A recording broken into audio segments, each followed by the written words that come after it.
Правоохранители к тому времени уже выяснили, что это за туристы. The dramatic raid in a Minsk hotel was all over state TV.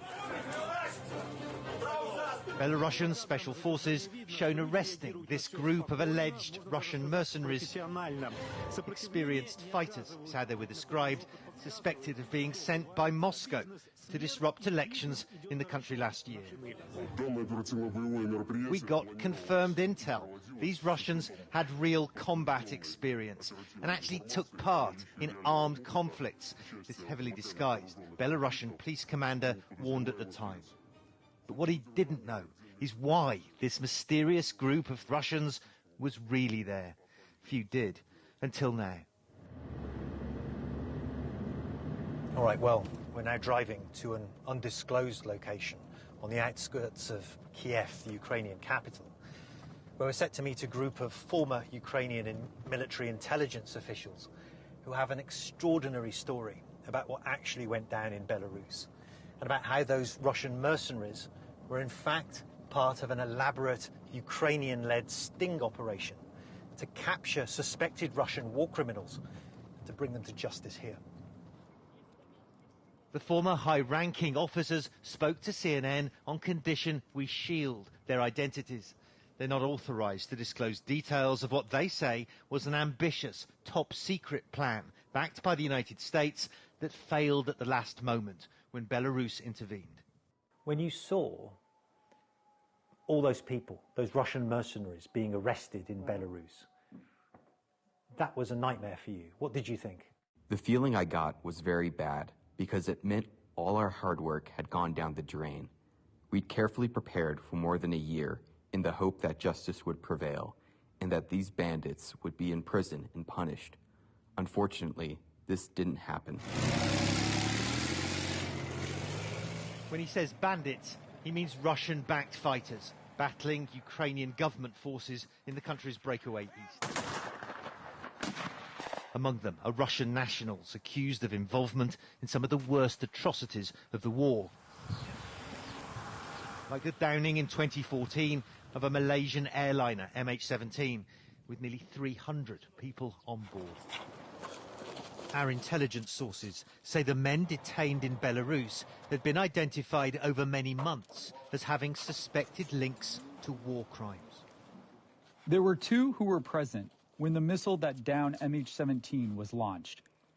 4 others were members of a group responsible for shooting down our military aircraft and killing at least 70 of our best men.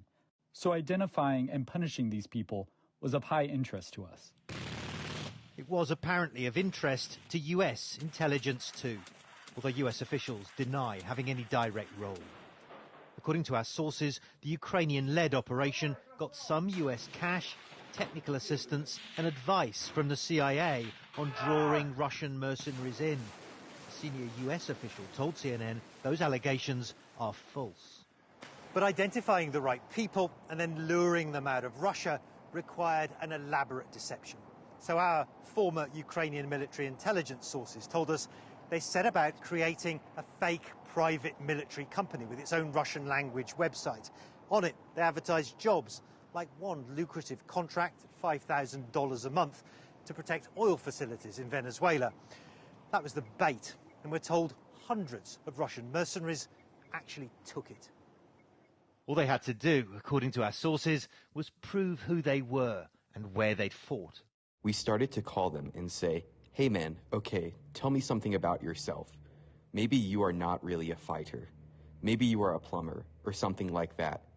And then they started to reveal things about themselves, sending us documents, military IDs, and proof of where they'd fought. And we are like, bingo, we can use that. They're sending you evidence of who they are. Yes, they sent it to us. Absolutely. In fact, what followed was, according to our sources, a fountain of freely volunteered intel. Not just documents and photos, but potentially incriminating videos, like this one, after the downing of a Ukrainian military aircraft in the eastern war zone, offered up by the fighters themselves. All Ukrainian intelligence had to do was pick the ones it wanted, offer the lucrative Venezuela contracts, and because of COVID-19 travel restrictions in Russia, assemble them in neighbouring Belarus to fly out. Our intelligence sources say the real plan was to land them in Ukraine and make the arrests. If these people would have ended up here in Ukraine, the details of their criminal acts would have become known around the world. Ukraine could have brought them to justice and shown that our fight with Russia is serious and that we won't raise our hands and surrender. But the plan failed when the Belarusians arrested the group just hours before they were meant to leave. It could have been a stunning blow to Moscow. Instead, according to our sources, a bold Ukrainian intelligence operation was foiled. Well, Jim, the Ukrainian government has tried to put some distance between itself and what we now know unfolded last year. The country's intelligence officials have not yet responded to our requests for any comment on this failed sting. But even if this operation had succeeded and so many Russians had been taken into custody, it's unlikely, I think, that anyone in the Ukrainian or indeed the United States government would have wanted to take responsibility.